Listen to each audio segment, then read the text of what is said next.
السلام عليكم ورحمة الله وبركاته. أعوذ بالله من الشيطان الرجيم. بسم الله الرحمن الرحيم. الحمد لله رب العالمين، وبه نستعين ولا عدوان إلا على الظالمين. أشهد أن لا إله إلا الله وأشهد أن محمد رسول الله. اللهم صل على سيدنا محمد وعلى آله وصحبه أجمعين.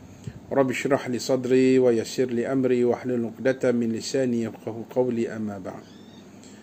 Tuan-tuan, puan-puan, muslimin, muslimat, sidang pendengar yang sidang penonton yang dihormati sekalian. Alhamdulillah, pertamanya kita merafakkan kesyukuran kepada Allah Subhanahu wa taala kerana dengan limpah dan kurnia dapat kita bersua dalam kesempatan ini. Tuan-tuan, kita sudah memasuki hari yang ke-9 di dalam kita melakukan ibadah puasa pada tahun 1441 Hijri bersamaan dengan tahun 2020 Masihi. Alhamdulillah ala kulli hal, tuan-tuan.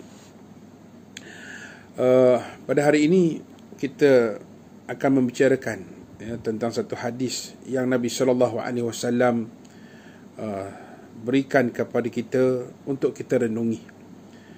Baginda bersabda, Al-kayyisu man dana nafsahu wa amila lima ba'da al-mauti, wal ahmaqu man atba'a nafsahu wa tamanna 'ala Allahil amani.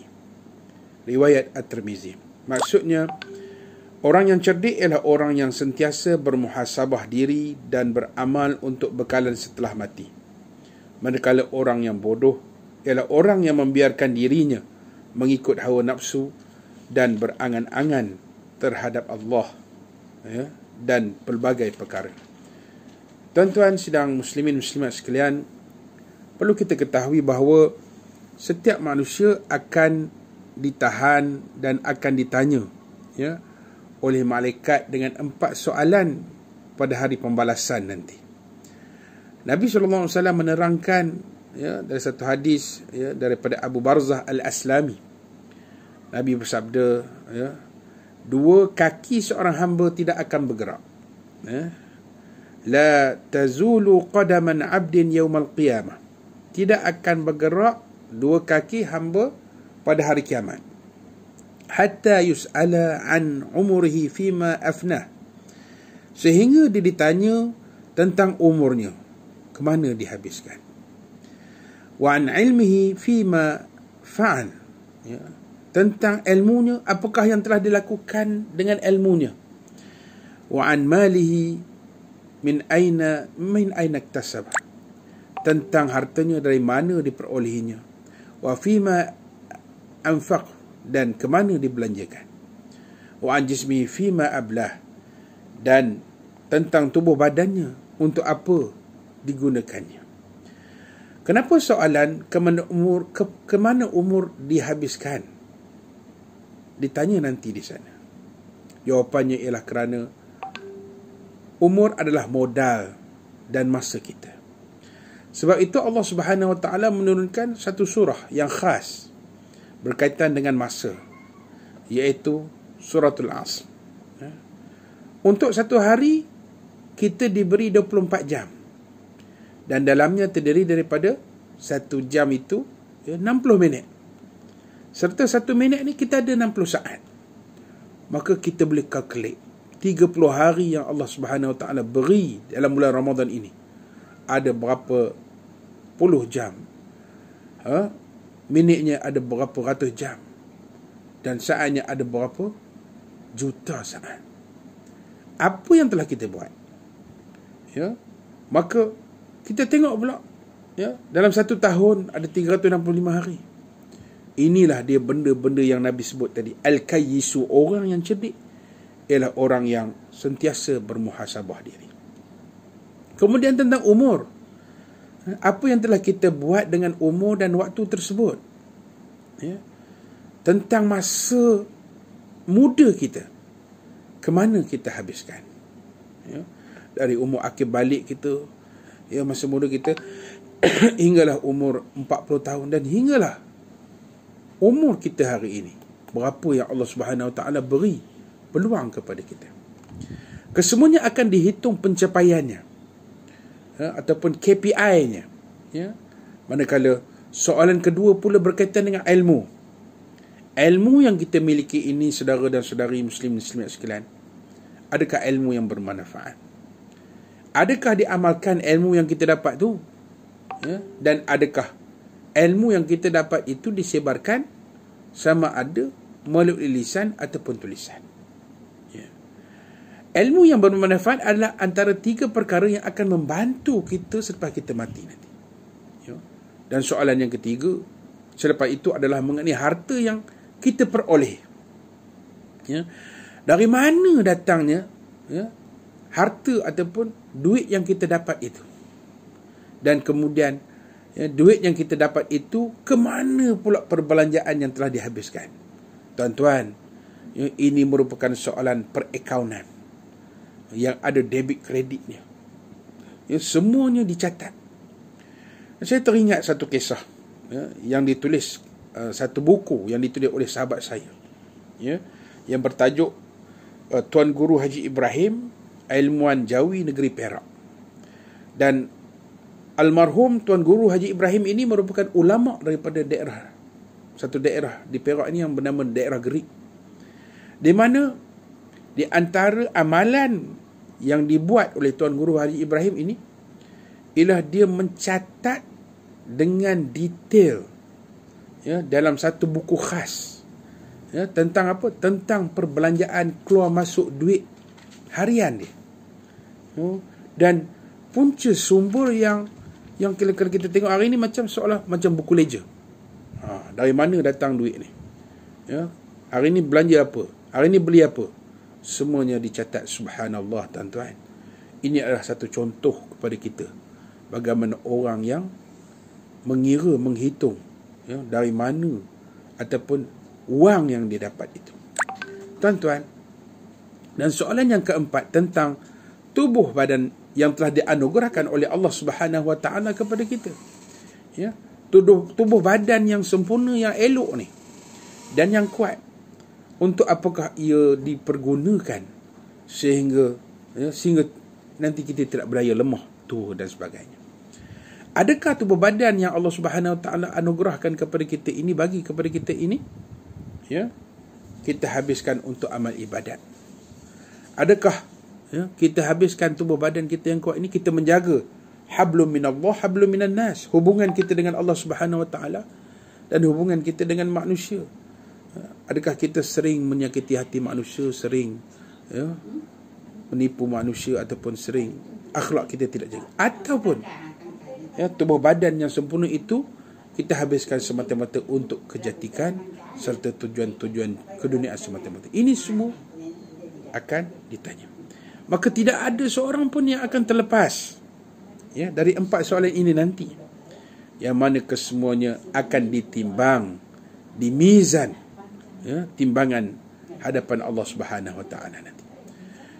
Tuan-tuan muslimin muslimat sekalian, sedarlah kita bahawa umat Islam merupakan umat yang bertanggungjawab, ya, umat yang menunaikan kewajipan sebelum meminta hak. Ini satu perkara yang perlu kita muhasabah, ya, dan kita sediakan satu amalan bekalan, ya, untuk selepas kita mati. Apa yang kita tahu bahawa yang berlaku dalam dunia umat Islam pada hari ini, ya, kita tahu, ya, bahawa sesungguhnya tugas kita adalah menunaikan kewajipan sebelum meminta hak. Tapi yang berlaku adalah, segelintir daripada umat Islam, dia meminta hak dulu sebelum menunaikan kewajipan, ya, adalah kerana sebenarnya mereka ini belum disedarkan daripada tidur yang lena, tidak ada faham.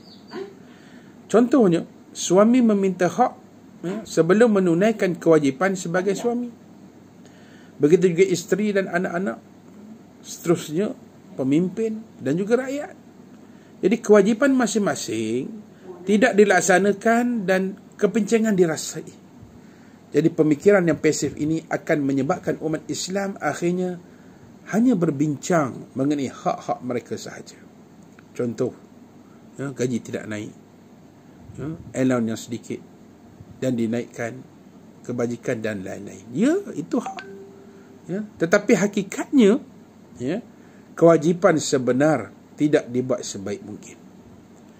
Sebagai contohlah, ibarat seorang anak yang sering meminta hadiah daripada bapanya, sedangkan anak tersebut dia tidak mahu untuk belajar pun. Sepatutnya anak itu bertanya, apa yang patut saya buat? Dan itu akan lebih menggembirakan ibu bapanya. Begitulah juga dengan agama ini. Ya, begitulah juga dengan agama ini. Ya, pertanyaan ada yang kedengarannya, apa yang Islam boleh beri kepada umat dia? Oh, itu pertanyaan. Tetapi kita lupa, ya, yang perlu kita tanya sebenarnya, apakah sumbangan kita kepada Islam? Saya suka nak memetik satu kata-kata, ya, daripada bekas Presiden Amerika Syarikat, ya, yang bernama John F. Kennedy. Ya, dia berkata, ask not what your country can do for you, but what you can do for your country. Jangan tanya apa yang negara boleh buat untuk kamu, tapi tanyalah juga apa yang kamu boleh buat untuk negara. Sidang pendengar sekalian, sidang penonton, ya, jadi minda Islam yang diajar oleh agama adalah menunaikan kewajipan. Minda seperti ini mesti ditanam dalam jiwa setiap kita, baik dia seorang pemimpin, penjawat awam, pekerja swasta, nelayan, petani dan semuanya. Ini yang kita perlu muhasabah, kan. Ya, bila kita berjaya, ya, tunaikan kewajipan dengan baik, ya, kita berjaya, ya, semua orang akan dapat hak dia. Tapi kalau kita hanya minta hak, belum tentu kewajipan akan ditunaikan. Ini sempurna dengan hari pekerja kita lah, ya, baru kita sambut 1 Mei. Ya. Tuan-tuan, ya, kewajipan kepada Allah, kepada Rasul, masyarakat dan dalam berkeluarga, ini dia, semuanya ada kewajipan yang perlu kita laksanakan. Pertanyaan demi pertanyaan perlu disoal kepada diri. Ya, adakah saya telah mengelokkan nafkah saya kepada isteri? Isteri pula bermuhasabah, adakah saya telah melayan keluarga dengan baik? Ini satu yang dinamakan orang yang cerdik. Al-kayyisu man dana nafsahu, yang sentiasa bermuhasabah diri dia. Hari ini kita dapat menyaksikan semua orang mahu, contohnya mengadakan sambutan hari jadi atau peristiwa, kerana pada mereka itu adalah hak. Ya. Hasilnya, majlis peringatan untuk disambut seperti hari ibu, hari bapa, hari pekerja, hari guru dan lain-lain diadakan. Ya, tak salah. Tapi ini, ya, cuba kita fikirkan. Ya, ini menunjukkan sebenarnya kita umat yang terlampau seronok, dapat cuti. Ya. Ni kumpul, hari ini cuti dah 1 hari, hari ini cuti lagi. Oh, banyak cuti kita. Ya, sedangkan sebenarnya, ya, setiap hari adalah hari ibu bapa. Kita sebut hari ibu, hari bapa. Ya. Sebenarnya hari-hari adalah hari ibu bapa, di mana kita mesti berbuat kebajikan kepada mereka. Kebaikan. Bukan 1 hari je. Persoalannya jika perkara ini tidak difahami. Ya. Bila masanya kita hendak bekerja dan menyumbang kepada negara, ya, kepada agama dan bangsa. Sidang penonton sekalian, dalam ayat Al-Quran, ya, dalam Al-Quran, ayat-ayat bekerja ini cukup banyak. Ya, kalimah-kalimah seperti amala dan wa'amilus salihat yang menunjukkan umat ini kuat bekerja di dunia, kerana rehat itu hanya di syurga. Kerana itu Allah berfirman dalam surah Al-Baqarah ayat 25. A'udzubillahi minasyaitonirrajim. Wa basyiril ladzina amanu wa 'amilus solihati anna lahum jannatin tajri min tahtiha al-anhar. Surahallahul azim. Maksudnya, dan berilah kabar gembira kepada orang-orang yang beriman dan beramal soleh. Ya. Sesungguhnya, ya, mereka beroleh syurga yang mengalir di bawahnya beberapa sungai. Satu yang saya ingat, ya, kata-kata daripada Wahab bin Munabbih, ya, rahimahullah. Dia kata macam mana? Laisa lil mu'minin rahat duna dukhul jannah. Dia kata, Wahab bin Munabbih kata, ya, seorang mukmin tidak memiliki waktu rehat melainkan ketika ia telah memasuki syurga. Ya, ini daripada Mausu'ah Ibn Abi Dunya. Tuan-tuan, Ya. Jangan kita ingat masa PKP ni kita berehat je. Kalau kata orang Perak meroloh, maka fikirkanlah. Kita orang Islam ni tak ada rehat. Orang Islam tidak memiliki waktu rehat sebenarnya. Melainkan ketika ia telah memasuki syurga, kata Wahab bin Munabbih. Ya. Tidak kerehatan. Ya. Dalam Islam sebenarnya, ya, tiada istilah pencin. Itu dia. Ya, sekarang kata nak pencin aku nak pencin. Mana nak pencin, nak rehat. Nak rehat, nak enjoy, nak apa semua. Sebenarnya, tuan-tuan, tak ada istilah pencin. Bekerja kita ni adalah sehingga kita menemui Allah Subhanahu Wa Taala. Ya. Jadi adakah selepas pencin kita berehat dan tidak boleh teruskan bekerja mengikut kemampuan kita? Ya, sebenarnya tenaga, fikiran dan wang ringgit, itulah gerak kerja yang perlu dilakukan mengikut kadar kemampuan masing-masing. Ya, dalam surah Al-Insyiqaq ayat 6 Allah Subhanahu Wa Taala berfirman, A'udzubillahi minasyaitonirrajim. Ya ayyuhal insan innaka kadihun ila rabbika kadhan famulaqih. Maksudnya, hai manusia, sesungguhnya kamu telah bekerja dengan sungguh-sungguh menuju Tuhanmu, maka pasti kamu akan menemuinya. Ya, dan dalam setiap peringkat sidang pendengar, sidang penonton sekalian, ada usaha yang kita mesti lakukan dalam setiap peringkat. Ya. Semasa belajar, mesti belajar. Semasa berkeluarga, mesti mencari nafkah untuk keluarga dan sebagainya. Jadi kalimah kadihun ini bermaksud berusaha dalam sesuatu perkara, tidak kira sama ada perkara itu baik ataupun buruk. Kerana dalam perkara baik ataupun buruk itu, kita tetap mesti tumpukan usaha terhadap menyelesaikannya. Itulah dia kehidupan. Dan yang beruntung adalah mereka yang bekerja kepada Allah Subhanahu Wa Taala kebutuhan. Di dunia ini sebenarnya pun tuan-tuan, ya, rehat pun penat. Ya. Dah lama benar duduk dalam rumah ni, mereka kata, ya. Dah lenguh dah pinggang. Lenguh pinggang berapa je? Tidur, duduk. Sebenarnya di dunia ni rehat pun penat. Ya, jadi tuan-tuan, ini adalah satu kisah teladan, ya. Kita satu kisah teladan daripada Abu Lais As-Samarkandi, meriwayatkan dengan sanadnya dari Nasir bin Yahya, berkata, ya, satu kisah bahawa Nabi Daud alaihissalam, ya, terbiasa keluar dengan menyamar, lalu bertanya kepada seorang tentang kelakuannya. Ya, maka pada satu hari malaikat Jibril menampakkan dirinya sebagai anak Adam, sehingga ditegur oleh Nabi Daud alaihissalam. Ya, maka dia bertanya, hai pemuda, dia tanya pada orang tu, ya, apakah pendapatmu tentang Daud? Maka jawabnya, ya, dia adalah sebaik-baik orang dan hanya ada satu sifat yang kurang baik. Kata malaikat Jibril yang menjumpai orang tadi lah. Maka ditanya, Nabi Daud tanya, apakah itu? Jawabnya, orang ni tadi, dia makan daripada Baitul Mal. Padahal tiada seorang hamba yang disayangi oleh Allah lebih daripada orang yang makan hasil tangannya sendiri. Maka dalam kisah ni tuan-tuan, ya, kembalilah Nabi Daud alaihissalam ke mihrabnya. Ya, ke mihrabnya sambil menangis memohon kepada Allah Subhanahu Wa Taala. Ya, dia minta pada Allah, ya Allah, ya Tuhan, ajarkan kepada aku usaha yang dapat aku kerjakan sehingga aku tidak lagi mengambil belanja daripada Baitul Mal. Tu dia, ya, doa Nabi Daud alaihissalam. Dia terkesan dengan kata-kata orang tu tadi.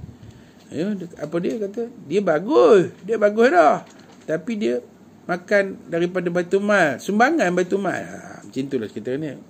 Maka kata, Allah kata yang disayangi oleh Allah lebih baik orang yang makan hasil tangannya sendiri. Maka, ya, Allah Subhanahu Wa Taala mendengar doa Nabi Daud ni. Ya. Maka Allah mengajarkan kepadanya membuat pakaian perang, dan membentuk besi dengan tangannya, sehingga dia bentuk besi dengan tangan ni. Ini kata mukjizat kelebihan Nabi Daud AS. Macam orang buat adunan roti tu, ya, lebur boleh dibentuk dengan tangannya Nabi Daud AS. Maka apabila dia telah selesai dari melayani hajat rakyatnya, ia kembali di rumah membuat baju besi dan dijual untuk belanja keluarganya. Ini Nabi Daud kita tahu adalah salah seorang raja Bani Israel, Nabi Daud AS. Maka dia kembali ke rumah dia lepas dia selesai tugas dia, melayani rakyat, hajat rakyat dan semua. Dia balik rumah, dia buat baju besi dan dijual untuk belanja keluarganya. Subhanallah. Demikianlah firman Allah Subhanahu Wa Taala yang bermaksud, dan kami lembutkan besi untuk Daud dan kami ajarkan kepadanya membuat pakaian perang dari besi untuk memeliharamu, yakni perisai dari senjata di waktu perang. Ini kita boleh tengok dalam satu kitab yang bernama Bahrul Ulum oleh Abu Lais As-Samarkandi. Tuan-tuan, Imam Ghazali dalam kitabnya Bidayatul Hidayah, ataupun Permulaan Petunjuk, menceritakan bagaimana beliau menghisap diri. Imam Ghazali ni ulama hebat, tuan-tuan. Ulama hebat rahimahullah. Dia ngabur pada kita, cerita pada kita dalam kitabnya ni bagaimana dia menghisap diri dia dan menyediakan perancangan kehidupan dari bangun tidur sehinggalah tidur kembali. Tu dia orang Islam ni, dia merancang. Jika kita mahu berubah sebenarnya, tuan-tuan, untuk dari saya pesanan ni sebenarnya pun, untuk kita semua, tukarlah gaya hidup bermula dengan waktu bangun tidur, iaitu bila? Sebelum subuh. Kalau boleh bangun sebelum subuh, tu kira ada harapan lah. Ada harapan untuk berubah. Kalaulah dia bangun tidur, bangun tidur lepas subuh, ataupun langsung kata subuh gajah, bangun lewat, itu tak ada harapan lah. Tak ada harapan. Tapi bolehlah kita nasihat-nasihatkannya. Tapi jika tidak bangun tidurnya selepas subuh, orang tu dia tak bangun lewat, itu tanda-tanda orang tu sudah berubah sebenarnya. Inilah yang dinamakan sebagai permulaan titik perubahan kehidupan. Kerana setiap benda atau perkara itu mempunyai alamat dan tandanya. Mana kata kita bangkit sebelum subuh tu, mana kata itu tanda perubahan pada diri kita, insya-Allah. Dalam kitab ini juga, tuan-tuan sidang penonton yang dirahmati Allah, menyatakan bahawa jikalah umur seseorang itu 60 tahun, ni hisab, dihitung, muhasabah ni. Sebab orang yang cerdik ni, yang Nabi pesan pada hadis yang saya bacakan mula tadi, al-kayyisu man dana nafsahu ni, orang yang cerdik ialah orang yang sentiasa bermuhasabah dia. Dia kata jika dihitung ni ke orang, seorang itu umur dia 60 tahun, sebenarnya dia telah tidur selama 20 tahun dengan kiraan jika sehari 8 jam. Begitu juga sekiranya kita bermain. Kalau kita bermain 8 jam sehari, tuan-tuan, tambahlah ni sedar-sedarkanlah. Saya pun sama, sedarkan anak-anak kita yang main game gitu, bayangkan 20 tahun lagi, atau baki berapa lah umur kita ni, tinggal. Persoalannya bila masa kita dengan Allah Subhanahu Wa Taala. Jadi kita yang sebelum ini, ialah zaman masa PKP ni tak boleh datang masjid, tapi kita yang suka datang masjid ni dan mencintai majlis ilmu, sebenarnya sangat beruntung. Datang ke majlis ilmu merupakan majlis ukhuwah. Kerana ulama berkata al-ilmu rahimun baina ahli. Maksudnya ilmu adalah rahmat kepada sesama ahlinya. Allah telah aturkan dalam majlis ilmu itu menjadi satu sesi pertemuan hubungan silaturahim yang tidak disangka. Ini satu hala je, tuan-tuan. Ada yang sekarang ni lah macam-macam, Zoom ni, tak Zoom ni, yang boleh nampak oleh seorang tok guru. Tuan-tuan boleh carilah, banyak tok guru kita yang boleh buat Zoom lah sekarang ni, yang mengajar. Ada banyak orang boleh dalam satu-satu masa untuk menyaksikannya. Subhanallah, tuan-tuan, boleh berinteraksi lagi hari ini dengan Skype dan sebagainya. Dan kadang-kadang kita bertemu dengan sahabat kita dalam majlis ilmu, kita mengenali orang dan makin ramai rakan kenalan kita dalam kita temu dalam majlis ilmu. Dan kita menjadikan majlis ilmu ini sebagai tempat berpaut hati kita, mendapat keberkatan yang mendengar kalam-kalam Allah dan juga Rasul. Tuan-tuan muslimin dan muslimat sekalian, jadilah orang yang cerdik. Jadi orang yang cerdik, iaitu orang yang sentiasa bermuhasabah diri dan beramal untuk bekalan setelah mati. Ya. Iaitu, ya, kita banyakkanlah bersedekah, tuan-tuan. Ya. Sedekah banyak, ya, sedekah, ya, bacaan Al-Quran, insya-Allah, ya. Sedekah zikir kita, ya. Itu pun sedekah. Ya. Dan orang yang berkemampuan pada bulan puasa ini, iaitu apa dia? Ya, dengan menyumbangkan makanan-makanan, sumbangan-sumbangan pada zaman kesusahan ini. Ya, susah. Kita tahu dalam suasana kita, Allah uji dengan COVID-19. Ya, Allah uji dengan banyak lagi. Bukan itu saja, rupanya banyak daripada ujian itu dia beranak-anak ujian dia. Itu dia. Adalah COVID itu satu, ya, yang atasnya tu, yang besarnya, yang bawahnya, ya, ada orang pendapatannya jadi tersekat, jadi susah, jadi susut dan sebagainya. Jadi orang-orang yang berkemampuan, orang-orang yang kaya, yang ada duit, tuan-tuan, bantulah untuk, ya, semua itu untuk kita beramal, ya, amalan kita bekalan setelah kita mati. Jangan kita jadi orang yang bodoh, tuan-tuan. Ini Nabi kabur dalam hadis ini, wal ahmaqu man atba'a nafsahu huwaha wa tamanna 'ala Allahil amani. Manakala orang yang bodoh, ya, ialah orang yang membiarkan dirinya mengikut hawa nafsu dan berangan-angan terhadap Allah dalam pelbagai perkara. Ini apa dia? Ikut hawa nafsu kita, ya, semata-mata. Nak itu, nak ini, ya, tidak melihat kepada keperluan, ya, perbelanjaan, ya, hitungan dan sebagainya. Kita nak, tapi kita tidak mengikut apa yang Allah Subhanahu Wa Taala dan Rasulullah, hingga berlaku pembaziran dan sebagainya. Ya, tuan-tuan, ya, jangan kita selalu berangan, ya, wa tamanna 'ala Allahil amani, terhadap Allah dengan pelbagai perkara. Ya, dalam kesempatan ini, ya, masa yang Allah Subhanahu Wa Taala bagi ni sebenarnya, ya, COVID-19 ni, ya, PKP, ya, yang telah diarahkan oleh kerajaan kita, ya, mana satu waktu bertenang, tempoh bertenang sebenarnya, untuk muhasabah diri, ya, untuk kita muhasabah bersama keluarga kita, dan untuk kita muhasabah dengan masyarakat sebenarnya. Yang penting sekali diri kita, mengenali diri kita, tuan-tuan. Ya, kita melihat diri kita, merenung. Tengah-tengah kita duduk, tuan-tuan, ya, tengah puasa ni, ya, tengah hari ni, ya, pagi ni, menung, kita renung, ya Allah, banyak manalah amalan yang dah aku buat, ya, bekalan untuk aku, lima ba'dal maut, selepas mati ni macam mana, ya, sebab ada amalan yang akan berterusan walaupun selepas mati. Ada amalan yang habis masa atas dunia je.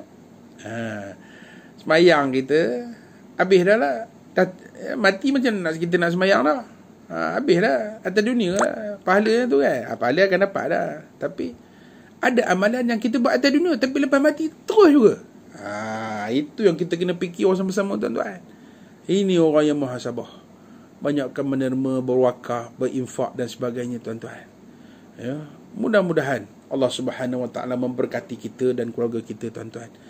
Tempoh pula muhasabah sebenarnya, ya, COVID-19 ini, PKP ini, ya, untuk diri saya dan tuan-tuan. Mudah-mudahan Allah Subhanahu Wa Taala menerima amalan, menerima puasa kita, ya. Man shoma ramadhana imanan wa ihtisaban ghufira lahu ma taqaddama min dhanbi. Insya-Allah akhirnya nanti kita menjadi orang-orang yang bertakwa.